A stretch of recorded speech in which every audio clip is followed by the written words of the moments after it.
Welcome to Frap Rap. I'm your host, Aaron Goldman, aka AG, the artist formerly known on AOL Instant Messenger as GDogg with 8 Gs. Yes, 1 through 7 were taken. 25 years ago, I was an AE in an ad network called L90, and my biggest client was Starcom IP. Every Thursday, I'd invite everyone in Chicago at 35 West Wacker to meet me at the Cozy across the street for coffee. And for each person that came, I would do a freestyle rap about them, hence the name, Frap Rap. Each episode, I track down another OG IPer to reminisce about the good old days and see what they're up to now. My guest today is Steve Governale. Big Gov, welcome to Frap Rap. AG, good to see you, man. How are you? I am doing great. So excited to have you on. We just recorded with Aaron Petty, so kind of keeping it in the great state of Texas. But let's start there. Tell us exactly where you are at the moment. Yeah, so I'm in Dallas. We actually moved here from Chicago. God, it's been 18 years that we've been down here. So it's been a great place to raise a family. We're loving it. It's right hot. on. And I mean, it's almost August, so it's hot. yeah, and I'm guessing that whatever that big orb over your head is that's now turned off, you probably don't need any additional light or energy raining down on you. We don't need any more heat sources in here. Right on. So when I was chatting with Erin, she actually mentioned that you were one of the reasons she moved down there. You were kind of, telling her how great it was. And so why don't we actually start there? Most episodes, we kind of start by teleporting back to the IP days and working our way through linearly. But maybe let's start sort of in the middle of your story, and then we'll back up. How did you end up in Dallas? What brought you out there? And actually, let's actually do this. This will be fun. We'll go off script here. Take us through from moving to where you are now, and then we'll back up all the way to the IPs.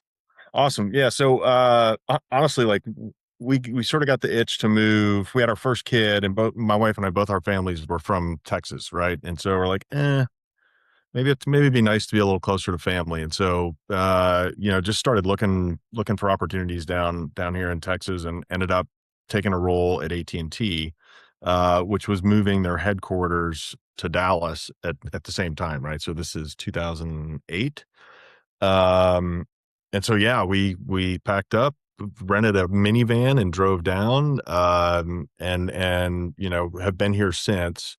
I was with AT&T for 3.5 years, did a little bit of time on the sales side with Meta and Snap. And then ultimately sort of came full circle back to the agency world. So I'm at PMG now, and I was with another firm, Camelot, that got acquired by PMG 3-ish years ago. So man, it's been a ride. It's been it's been pretty awesome. Right on. Definitely want to talk Camelot, PMG, Sam, George, a couple great folks that you've been engaged with. But let's start back to AT&T, and then yes, I promise all our listeners who want the IP stories, we'll get to them. And of course, with you, SMG Search, we got a lot to unpack there. Yeah, but when you so AT&T, was that your first client side? Was that moving from agency to client side? Yeah, I mean, first and only. And what was that like? It was great. So we kind of, at the time, AT&T, if you think about the business, right, it's a lot of different business units. There was sort of, each of them had kind of marketing functions. There was not really a centralized media function within AT&T. And so we got to really stand that up, right? And I was leading the digital side of it. And so, I got to hire some people. Petty was one of the first of those. And, we had a fun run there, right? I mean, it's a big company, right? There's always nuance with those types of things, but, we got to do a lot of great work on behalf of all the brands. And, it's always fun just building stuff, right? And being able to start a team and bring in people that you like and you can trust and, do great work.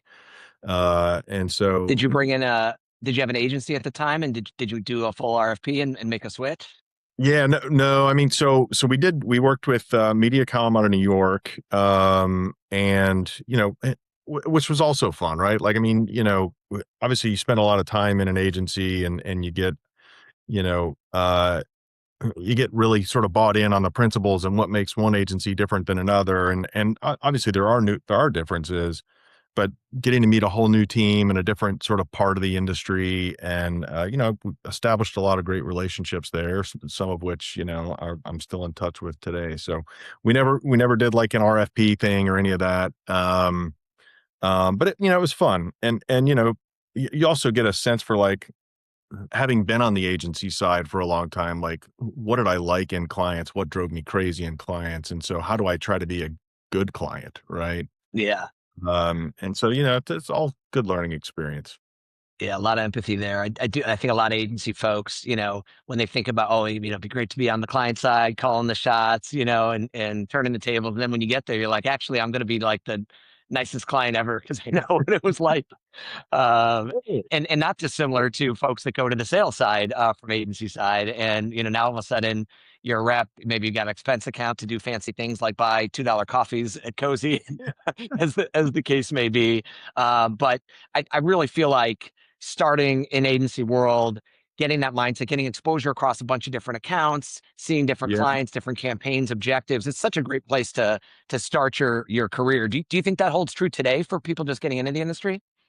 Man, without a doubt. As a matter of fact, so at PMG we have a great program called GLP, Graduate Leadership Program, and it's not entirely different from how the pit used to work at Starcom, right? Where they'd hire in sort of, you know in mass, right? You bring in a bunch of people at a time and you cross train them, and all those types of things.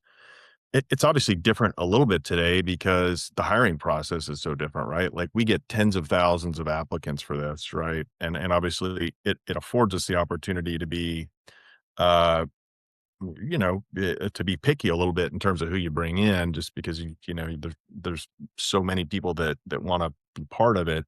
But so I get a chance to meet with them, when these new classes come in, and that's always one of the things that I tell them is, like, you're going to get exposure to a lot of different business types. You're going to get a lot of exposure to a lot of different sort of ways in which we go to market, different brands go to market.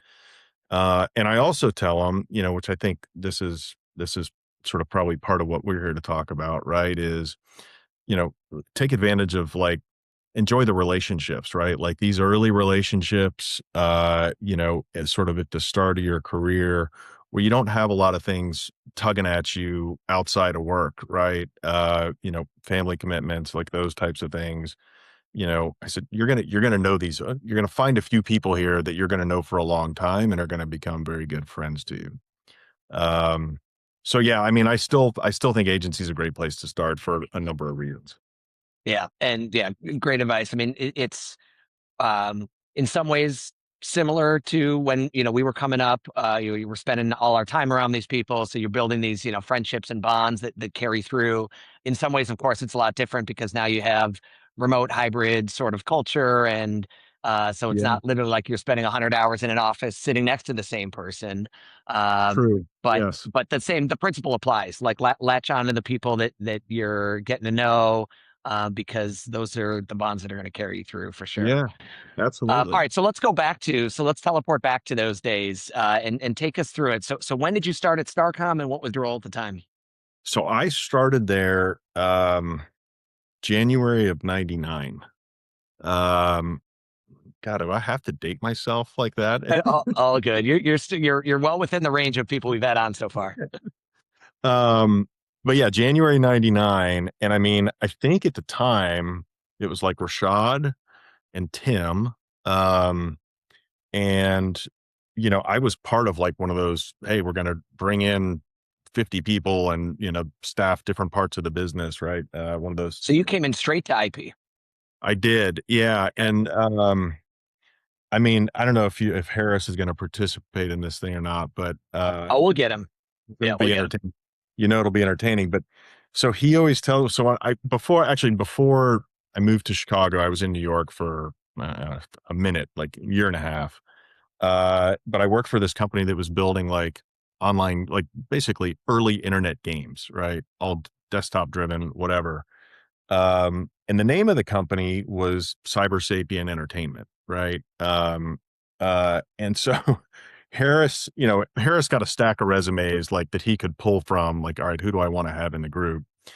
And he always jokes, and Rashad still tells this joke that I worked for a porn site, and that's why they brought me in. And it was not, I promise, it was a gaming site. But Harris says that was one thing that stood out on my resume, and the other was that I was president of my fraternity. And so, he was like, "You're a frat guy, like, we'll be fine." But anyway, but yeah, man, so that was where it started. And, I could have ended up in any group within Starcom, but, I've obviously consider myself fortunate to have landed in IP.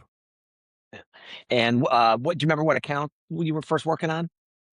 Oh gosh. Man, I don't remember what was first. I just remember like a lot, I remember just, it felt like we were kind of like, okay, now this person's, they're trying to get into digital and this person's trying to get into digital.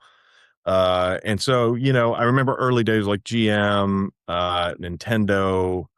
I did a little bit on Kellogg's. We had a small piece of some McDonald's business. And then, we had some random like stuff like network solutions. I'm sure you Oh yeah. remember Oh some of yeah. that. That's all. Yeah. Which was kind of an amazing like sub team within IP. And actually was like, I think in a lot of cases where people really started getting smart in the search world, right? Like, I mean, they were so search driven. And anyway, you learn Yeah. something new on every one of those businesses, but those are the ones that stood out to me. We had a brand called Heidelberg, which was also super random. They made like commercial printing presses. Um, I remember that uh, we sold you the L90 Tech Channel. Yeah, yes. That's a good memory. But I mean, like it was a total like broad array of stuff. And it was, as we were saying, like, it's one of the benefits of agency life is you get to see a lot of different things early. Yeah. Well, we're going to catch up to the search and SMG days in just a bit. But first, I got to show you. So I still have my Rolodex with all the business cards. And sure enough, I've got you here. Amazing. Look at that. So let's see. You were an associate director at the time. And in the bottom of all my cards, because we didn't have like Salesforce to like type in our notes, I wrote down um, where I met you. So this was 12/11/02 with LH, which I think stands for Lee Hoffman. A shout out to Lee Hoffman, the Iceman from Um, L90.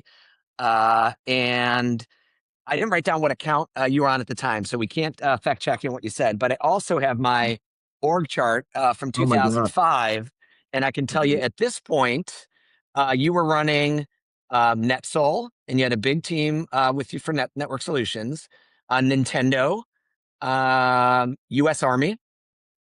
Yeah.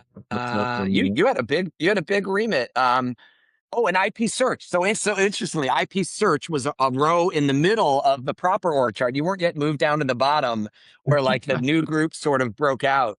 Um, IP search. So actually, let's get into that. I'll give my side of the story, and then we'll match it up with yours.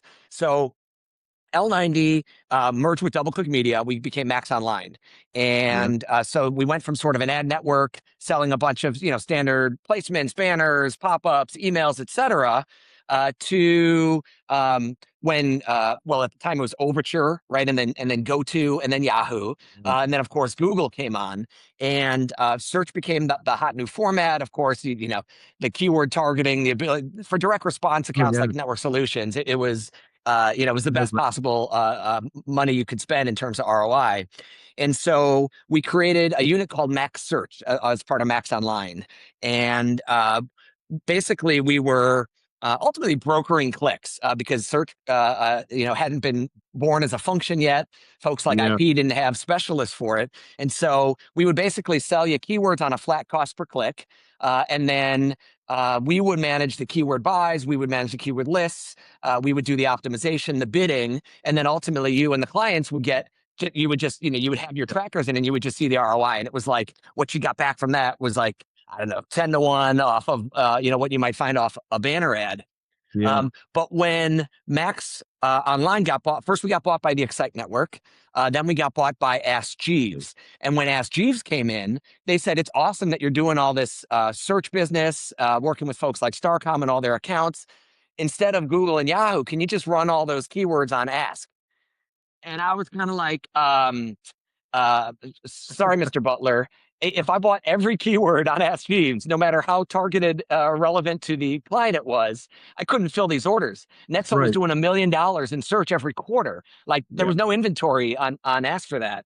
And so that's when I ended up leaving to go start Resolution. And that was right around the same time, I think, when you started SMG Search and you said, hey, this is Yeah. a capability we need to have in house. But I don't want to put words in your mouth. Kind of how was it born on your side? Yeah. No, I mean, that's a great, you have great recall on that stuff. Uh, so, I guess my sort of my earliest memories on this were really on the Netsol business, right? And it became like, okay, we're doing this. And like, you know, everybody was kind of still figuring so much shit out back then, which was the genius of it, right? And yet I know we're going to get to this a little bit in terms of what made that stuff so special, but it really was a lot of the figuring it out, you know. Mhm. I'll always remember, Rashad had Larry and Sergey come into our office when we were, I don't remember how big IP was, but I would say there were probably 15 people in the room from our team, which, IP got to be much larger than that.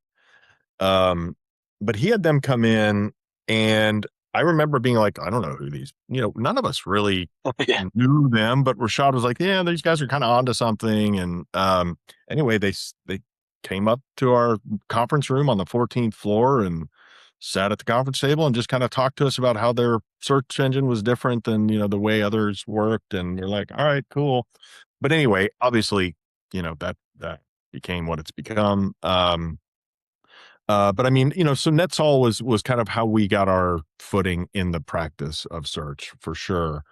And then, Kurt Hecht, I'm sure you remember. I mean, Yeah. he'd obviously done a tremendous job leading the GM business for years, and we got an opportunity to go do it for them, which they'd been doing some of it, but not really with a practice. But I mean, that became sort of the fuel that allowed us to really build a team and a discipline, and IP search became like a practice, right?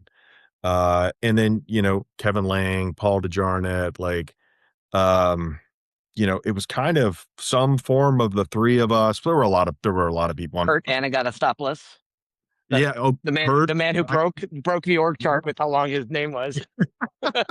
Kurt, yeah, I mean, so I think he was like one of our first outside hire, and he's an awesome guy. I don't know if you Yeah. kept in touch with him, but Yeah. he went on to build his own search business, and I think has done quite well. But Yeah. um, anyway, so yeah, I mean, that team ended up becoming like 60 people. It was 60 people when I left, right? I don't know where it finally knitted out, but we had a good business there, and it was, I mean, that was again just some of the real fun is just you know, in a handful of years, it became a real practice with real knowledge and, tools and all that kind of stuff. And it was fun.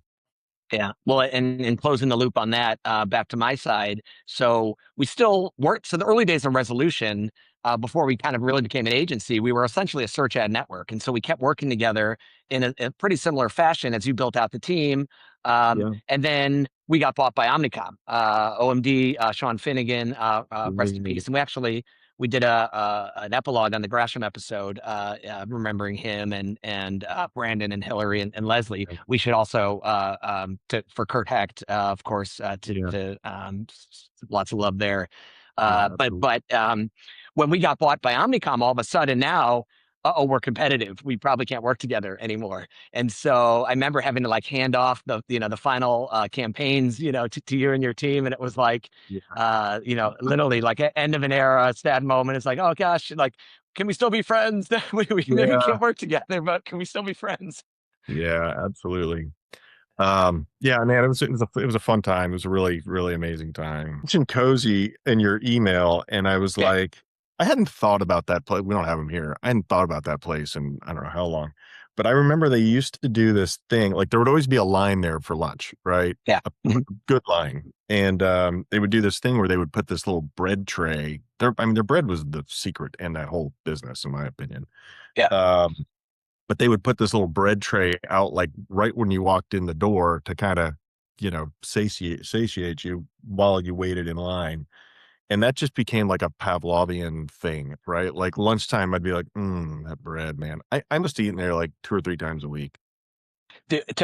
Same. And there were times like I was able to actually order a smaller sandwich because I would get so full off the free bread by the time I got to the front. It was a great way to save some money. I mean, we weren't making much money back in those days. So Yes. We were bootstrapping for sure.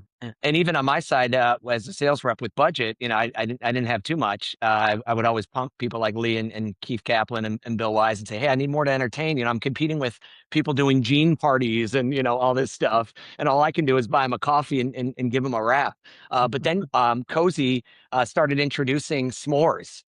I don't know if you remember this. And you could order a s'mores thing, like a make your own s'mores that they would bring out this whole platter.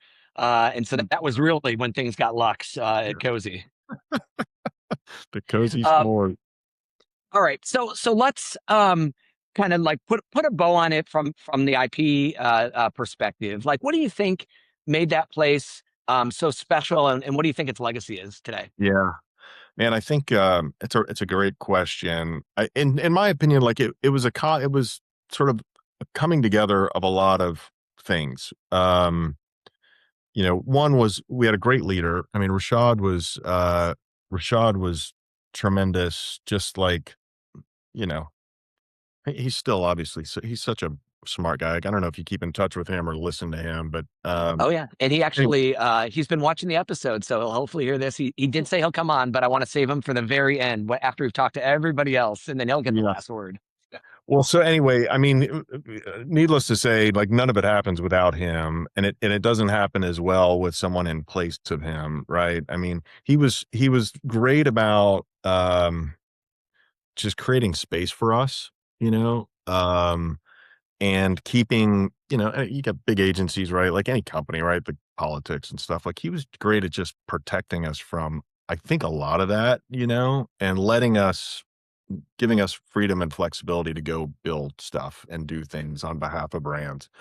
So that's first. I think we also had an awesome just leadership team. I mean, I think about Harris and Marshall and Chandra and some of the early like directors and vice presidents and that kind of stuff. And we just had a great group of people. Um and I'm very stay in touch with Harris and Marshall and a handful of other folks pretty frequently. Um, I Are you also part of feel the fantasy football league? Are you in that group? I I am. Yeah. We'll have to maybe we'll have to get a story or two out of there before we let you go on this episode Yeah. because All right. Well, it depends on how this is distributed, but anyway, it's a great group. yeah. Uh, it's actually a combination. It's almost all exclusively IP days people, and it's a combination of people that were in IP and people that like partners, our reps and whatnot. Um, but I think the other piece that made it uniquely special was just the time in this industry, which I think you probably hear that from, I'm sure everybody probably answers that way, but it's so true. There weren't there weren't as like a ton of standards when we started, right? In terms of like what you can and can't do, where ads fit and don't fit on a page. And, I mean, obviously there was some of that, but there was still kind of the wild, wild west, right? And if you had enough money, like platforms would do just about anything, I'm trying to remember the name, but like, one year we bought like, I think for Miller, it was from Miller Brewing's another account that I spent a lot of time on. Yeah. And by the way, Uh, most popular answer when I ask people in the apartment crawl round, what account other than your own would you have liked to work on? Everybody says Miller. it was fun. It was really fun. Um, Obviously. But one I can't remember the name of the platform, but basically we bought like their entire homepage, and it wasn't like ads around content. It was the page, and you had to actually like click anyway. It was stuff that Dude, like you wouldn't get that away with. actually might have been with me. We repped StarWars.com and we let you do a takeover for Nintendo. I actually think that could have been one of the executions. And I remember doing it because Star Wars famously eschewed like the IAB formats. They didn't want to just run 468 by 60 banners and stuff. They wanted to do the custom integrations. Yeah. And to your point, we were all just sort of figuring it out. So yeah, you came to us and said, hey, just come up with like a big idea. We said, hey, you can have this homepage at the canvas. What would you like to do? So yeah. And the whole thing. So yeah. We had another deal on Nintendo where we had a platform. We were launching the Nintendo DS, and they literally just like bolded every letter D and every letter S on their entire website, like all the content, which is like, I mean, little stuff that's just, buzz building, whatever. But I mean, anyway, there was that, just some of those kinds of things that was, as a young professional, it's just fun to be able to do that and to be able to create, and obviously, ultimately to drive business for brands, but it was a great environment. Yeah, well, and let me connect the through line all the way through to where you are now, because at least from my perspective, I see you brought those ethos with you, and certainly, shout out to George Popstafano of Sam Bloom, like at PMG now, like we're in that mode with AI, right? We're building, we're experimenting. The rules aren't there yet. I don't know if you can talk about it, but I'd heard, recently you all had like a sort of like an offsite where all the execs had to get on with, and do some vibe coding type stuff. Like, would you say it's that same kind of like approach now where there's a little bit of freedom, flexibility, and you're building, test, and learning? Yeah, I mean, without a doubt. And PMG is it's really fascinating. So, I don't know how much you know about it, but I mean, the first couple of hires, I think we're 16 or 17 years old now. The first two hires were engineers, right? And so, I think George has had a vision on this thing like for years in terms of where it's going. Um, and I mean, it's not only like, and I don't know other agencies, how they're thinking about it, right? But it's not as if in PMG, it's not as if tech and data science and all that stuff sits in a department. It's really an expectation of everybody, right? I mean, we're all tasked with creating and building and, pushing the boundaries at every level, right? And so it's a really unique company, and I think it's really exciting, right? I mean, obviously, I would say, media, creative, analytics are the things that brands, I think of us for and come to us for. But increasingly, like, we're solving all kinds of like business challenges, right? I mean, oh, you guys helped us with this. Like, can you help us think about this? And obviously, I probably can't go into that into any level of detail, but um, it's an exciting time, right? And I think obviously our business, this industry changing very, very rapidly. I think it's exciting. Right on. Well, let's raise a glass and toast to that as we begin our apartment crawl round. Do you have a solo cup or? I got this one. Well, oh wait, hang on. Let me give you this other one. This one. How about this one? This is like from. Oh, that'll do. It's a local. Does that say howdy? Okay. Howdy. I like it. Well, cheers. And of course, yeah, this is a nod to the apartment crawl from back in the day where we would go around from place to place and leave each apartment off worse than when we got there. But it's our lightning round. So just quick answers here. The first one will become the name of the episode. What was your AOL Instant Messenger handle? Governaleus. Governale with a US. Yes. Got it. All right. Who was your first boss at IP? Tim Harris. Favorite client? Oh, geez. I'm going to say Nintendo. If you could have worked on any account other than the ones you did, what would you have liked to have done? I only touched Kellogg for a minute, and I always thought that was a business that I wanted to spend more time on. Right on.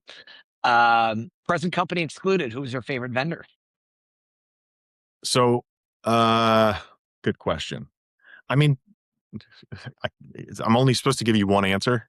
You can give more. It's all good. Shout it out. I mean, look, like we have so many great people in that, Chicago, some of which I'm still very close with. Craig Schumacher, Jim Murphy, All right. So closing the apartment crawl round on the personal note, tell us about family, kids, pets. Yeah, I have all of them. Let's see. So I've got just celebrated our 20th wedding anniversary. I've got a gal I met in high school, by the way. I've got 2 daughters, 18 and 15. I'm about to send my first off to college, which is a little nerve-wracking, but exciting. She's ready. I'm right there with you. I'm right there with you, by the way. Yeah, she'll start at Mizzou in the fall. Yeah. Oh, amazing. Yeah, where are you headed?